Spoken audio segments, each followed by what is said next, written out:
नमस्ते भाई लोग, मेरा नाम है चैनल का नाम है आर्यन द स्टोरी और आज मैं बताऊंगा मिर्जापुर सीजन 2 क्यों बकवास था। थोड़े दिन और गुजारने।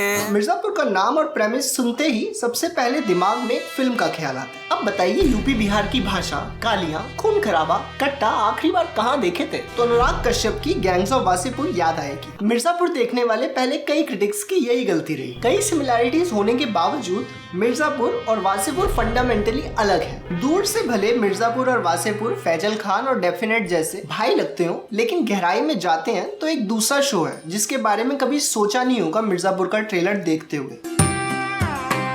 मिर्जापुर के क्रिएटर्स करण अंशुमन और पुनीत कृष्णा बहुत इंस्पायर्ड लगते हैं गेम ऑफ थ्रोन्स से। देख रहा कैसे बात करना जैसे अफीम खा के बैठा हो। दोनों शोज स्पेक्ट्रम के काफी अलग कोनों पर है, लेकिन जैसे जैसे मैं गिनवाना शुरू करूंगा सब कुछ ऑब्वियस हो जाएगा। सबसे जाहिर मिर्जापुर सीजन 1 का आखिरी एपिसोड योग्य में लाला की बेटी की लाल वेडिंग और Game of Thrones season 3 episode 9 the Rains of Castamere की रेड वेडिंग। मिर्जापुर के साइकोपैथ शहजादे मुन्ना त्रिपाठी और गेम ऑफ थ्रोन्स की जेफरी बैराथन। बीना और बाऊजी के बीच का संबंध जिसे इंडियन ऑडियंस को देखते हुए कम और अजीब सा रखा गया, जिसका गेम ऑफ थ्रोन्स वालों ने कोई लिहाज नहीं किया। मिर्जापुर के मेन कैरेक्टर्स रत्ती शंकर, कंपाउंडर, बबलू, स्वीटी उसी तरह अचानक मरते हैं जैसे गेम ऑफ थ्रोन्स में Ed Stark, Robb Stark, Joffrey और बहुत से लोग। यहाँ तक कि मिर्जापुर सीजन 2 में टीरियन लैनिस्टर जैसा छोटे कद का कैरेक्टर दद्दा त्यागी भी आ जाता है। अब तुम ही बताओ, करण और पुनीत हमारी तरह गेम ऑफ थ्रोन्स के फैन बॉयज है कि नहीं? ऐसे बड़े फैंस कि गेम ऑफ थ्रोन्स वालों ने 8वें सीजन में शो बर्बाद किया तो ये लोग दूसरे सीजन तक भी नहीं रुके। लेकिन इतने सारे एलिमेंट्स किसी एक शो से लेने के बाद भी मिर्जापुर सीजन 1 अपने आप में अच्छा शो था। पहले एपिसोड झंडू से ही हम एक एक कैरेक्टर के बारे में जान जाते हैं।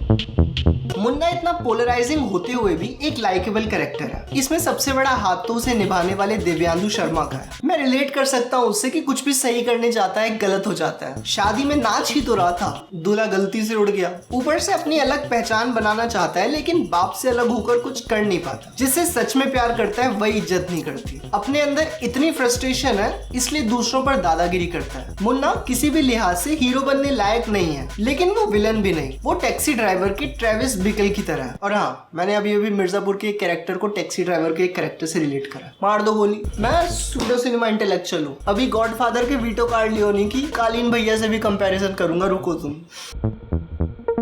बल और बुद्धि का मिलाप। बबलू इस जगह से निकलना चाहता है लेकिन फंस गया है। बबलू इसलिए रिलेटेबल है क्योंकि वो हम हैं। हम फंसे हैं अपनी नौकरी, जिम्मेदारियों में और किसी दिन का इंतजार है जब इस सबसे दूर निकल सके, मगर तब तक अपनी जिम्मेदारियों को पूरी ईमानदारी से निभा रहे हैं। गुड्डू वो है जो हम बनना चाहते हैं, एक पैशनेट इंसान जिसका लाइफ में गोल क्लियर है और उसे पूरा करने के लिए लगा हुआ है, जो बॉडी बिल्डिंग के लिए माँ का दूध भी पीता है, अपने दुश्मन के दोस्त से दवाई भी लेता है, टेंशन फ्री रहता है, ज्यादा सोचता नहीं है आने वाले कल के बारे में। इनके अलावा बाकी किरदार भी अच्छे लिखे हैं, जैसे गुड्डू बबलू का बाप जो कि पूरे बदमाश मिर्जापुर में अकेला ईमानदार आदमी है, गुड्डू बबलू की माँ जिसे उनके बच्चों के बदमाश होने से कोई दिक्कत नहीं है, बीना जिसने पावर और पैसे के लिए कालीन से शादी की थी लेकिन अपनी जरूरतें दूसरे रास्तों से पूरा करती है, और गोलू जिसके बारे में हम जरा बाद में बात करेंगे। डायलॉग से लेकर परफॉर्मेंस तक सब कुछ इतना बढ़िया कि इसे कल्ट तो बनना ही था। कोई आश्चर्य नहीं कि सेक्रेड गेम्स जो इंटरनेशनल ऑडियंस को ध्यान में रखकर बनाया था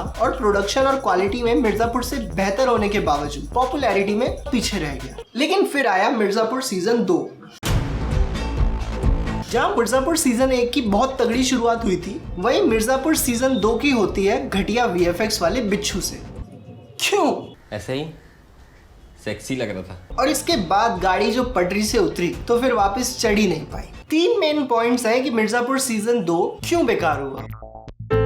सबसे पहला कि दूसरे सीजन एकदम धीमा चलता है। माना शुरुआती 2 एपिसोड धीमे हो सकते थे क्योंकि पहले सीजन के आखिरी में बहुत ही खून खराबा हो गया था, लेकिन सारे इतने धीमे कि मजा खराब हो गया। समय बड़ा अजीब तरह से निकलता है सीजन 2 का। एपिसोड में यूं तो बहुत कुछ होता है लेकिन मेन प्लॉट वहीं का वहीं रहता है। धीमी रफ्तार बहुत सारे किरदारों की वजह से भी हो गई। इतने साइड कैरेक्टर जिनका मेन कहानी में कुछ हिस्सा नहीं होता। सीजन 1 का फोकस था गुड्डू बबलू का मिर्जापुर के खेल में घुसना, वो कहानी थी सर्वाइवल की। दूसरा सीजन होना चाहिए था रिवेंज का। पहले सीजन की खास बात ये थी कि उसमें काफी कुछ होता है तो देखने वाले बोर नहीं होते। वहीं दूसरा सीजन दर्दनाक तरीके से धीमा होता है। इतने सारे किरदार आ जाते हैं जिनकी किसी को कुछ पड़ी नहीं है। हम उन्हें जानते नहीं और जानना जरूरी भी नहीं, क्योंकि कुछ एपिसोड के बाद ही वो मर जाते हैं। जिनकी हमें सच में परवाह थी उन्हें दिखाया नहीं। हम देखते हैं डिम्पी के बॉयफ्रेंड रॉबिन, जरीना, मिनिस्टर की बेटी माधुरी यादव और एकदम नए अनरिलेटेड कैरेक्टर्स जैसे भरत, शत्रुघ्न और दद्दा त्यागी को। नए कैरेक्टर्स अपने सब प्लॉट को आगे बढ़ाते हैं, जबकि मेन कहानी वहीं की वहीं रहती है। हम देखना चाहते थे शरद शुक्ला को, बीना को, राजा को, वकील को। हमें जानना था कि अब ये लोग क्या करते हैं, मगर ये लोग पूरे सीजन पैसिव रहते हैं और कहानी में कुछ खास नहीं करते।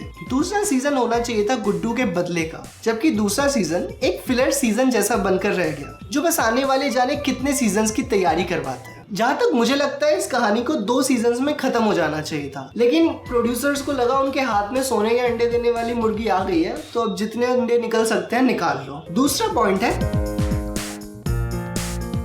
हमको मुन्ना पसंद था क्योंकि मुन्ना अंडरडॉग था। हमारे बाप दादा का जमाना आइडियलिस्ट था, जिसमें सुपरमैन को पूजा जाता था। आज का जमाना सिनिकल है। जब हम हर रोज देखते हैं करप्ट, मर्डरर्स और थग्स को सक्सेसफुल होते हुए, तो हमें असली नहीं लगते वो कैरेक्टर्स जो नेक होके भी जीत जाते हैं फिल्मों में। हमको पसंद आता है सुपरमैन की बजाय जोकर, जो इस सोसाइटी को उसकी असलियत दिखाता है। हमको पसंद आता है मुन्ना, भले ही वो एक साइकोपैथ क्यों ना हो, जिसे लोगों को ब्लेड से मारने में मजा आता है। हमें पता है मुन्ना अच्छा इंसान नहीं है, लेकिन पूरे मिर्जापुर में अच्छा है ही कौन। मगर ये मुन्ना जो पिछले पूरे सीजन बाप को मारने की प्लानिंग में लगा रहा, जिस बाप के चक्कर में अपने दोस्त कंपाउंडर को भी खो दिया, उसके प्रति आखिरी एपिसोड में हमदर्दी आ जाती है। कुछ भी दिखा दोगे, क्या ही पता चलेगा है।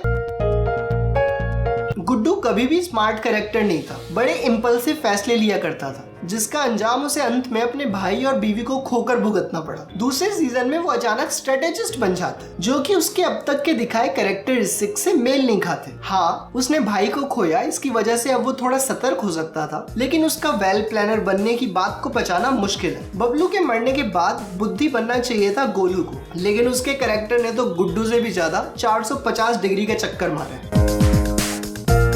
पहले सीजन में हम गोलू को देखते हैं लाइब्रेरी में पढ़ने के बहाने मैस्टरबेट करते हुए। गोलू पढ़ने में अच्छी है, अगले सीजन में वो अचानक सेक्सी हो जाती है, अपना काम निकलवाने के लिए संभोग का इस्तेमाल करती है। इस पर विश्वास करना मुश्किल है, क्योंकि एक तो कहीं से भी उसे देखकर ऐसा नहीं लगता, और ऊपर से अभी लाइब्रेरी में ये मैस्टरबेट कर रही थी। हेल, उसका नाम भी गोलू है। तीसरा और आखिरी पॉइंट है रेजोल्यूशन। कहानी में हर एक्शन का एक रिएक्शन होता है। आपने जो कुछ भी किया है उसका भुगतान करना होगा, और उस भुगतान के और भुगतान होंगे। इन भुगतानों से कहानी आगे बढ़ती जाती है। पहले सीजन में एक एक मौत का हिसाब देना पड़ता है, एक एक नहीं तो कम से कम मेन मौतों का तो देना ही पड़ता है। दूल्हे की मौत से सारी कहानी शुरू होती है, रत्ती शंकर की मौत से कालीन और गुड्डू बबलू के रिश्तों में खटास आती है, और कंपाउंडर की मौत से मुन्ना को मौका मिल जाता है गुड्डू बबलू को फंसाने का। वहीं सीजन 2 में हर चीज का सॉल्यूशन ही किसी की हत्या से निकलता है। हत्या से सॉल्यूशन में दिक्कत नहीं है, पर उसके कुछ तो कॉन्सिक्वेंसेस होने चाहिए। मुन्ना को बचाना था, उसके दोस्त की बलि दे दो। दद्दा त्यागी को तगड़ा दिखाना है, एक आदमी को मरवा दो उसके हाथों। शेखू भाई आते हैं, अगले एपिसोड में मार दिए जाते हैं। पिछली बार एक बुढ़े चाचा को गाली देने पर भी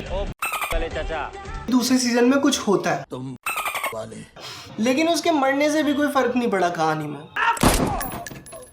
अगर कैरेक्टर्स यूं ही हल्के में मार देने थे तो उनकी हाइप बनाने की जरूरत ही क्या थी। रेजोल्यूशंस में सबसे बेकार तो क्लाइमेक्स का सीन, जिसमें ना कोई टेंशन बिल्ड होती है, ना कुछ हीरोइक होता है और ना ही कुछ अलग। मिर्जापुर एक अच्छी सीरीज थी जिसने दूसरे सीजन में अपना विजन खो दिया। इसी तरह गैंग्स ऑफ वासेपुर 2 का भी किस्सा है कि क्यों गैंग्स ऑफ वासेपुर 2 1 की तरह एपिक नहीं है। ये बात करेंगे अगली बार। आपने इतना देख लिया तो चैनल सब्सक्राइब कर ही दिया होगा। मैंने दिल बेचारा का भी ऑनेस्ट एनालिसिस किया था, चाहो तो वो देख सकते हो। बाकी मिलते हैं मसीहा।